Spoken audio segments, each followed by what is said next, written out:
माननीय मुख्यमंत्री महोदय को निवेदन करुछि जे जो हॉस्पिटल जो वार्ड रे कोरोना संक्रमित लोक को रखा जाउछि एवं तांकर चिकित्सा करा जाउछि सेही जगार सीसीटीवी कैमेरा लगा जाऊ आउ जोंठी तांकर डेथ होउछि जो वार्ड रे डेथ होउछि सेही वार्ड ठु नेकी बाहर पर्यंत सीसीटीवी कैमेरा लगा जाऊ आउ सेही सीसीटीवी कैमेरा लाइव प्रसारण हॉस्पिटल बाहर होबा दरकार।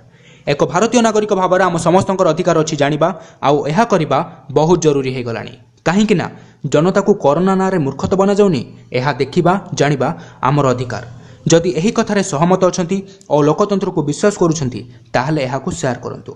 एबे टिके थंडा मुंडरे भावंतु जदि एहा कोरोना संक्रमण रोग ताहले पशु पक्षी जीवजंतु को एपर्यंत कहीं हेनी खास करी मांकड़ को एहा एमिति केउ रोग जोंथिरे सरकारी लोक आउ हीरो सब भल हो जाउछंती किंतु साधारण जनता मरी जाउछंती। किए भी घरे की रास्तार छटपट ही मरु नांती हॉस्पिटल रे ही मरुछंती काहेकि ये तो बड़ गजब कोरोना भाइरस जार कौन मेडिसिन बाहरी किंतु 99% लोक ठीक हो जाउछंती। ये एमिति केउ रोग जी आसिला पर मनुष्य को आउ को रोग हेउनी केवल कोरोना रे ही मरुछंती। टिके भावंतु जदि साबुन और सानिटाइजर रे कोरोना मरी जाउछि ताहले एजे मेडिसिन कौन पई बाहरी पारिलानी।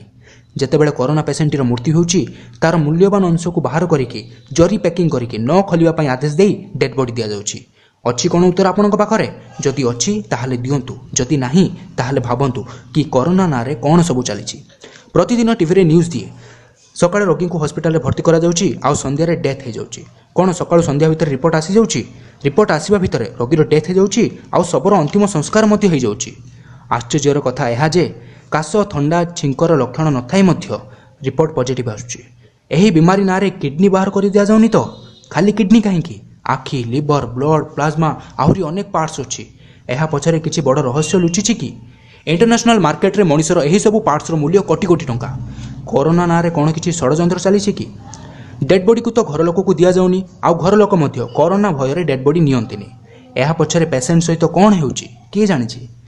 तेणु समस्त को मिसिकी एमिति एक पदक्षेप नेबाकू पड़िबो जहा द्वारा कड़ा कार्यानुष्ठान नियाजिबो और प्रकृत सत्य सामना को आसिबो। जदि आपण एक भाग भी सत बोली भावुचंती ताहले एही मेसेज टी को शेयर करि चलंतु।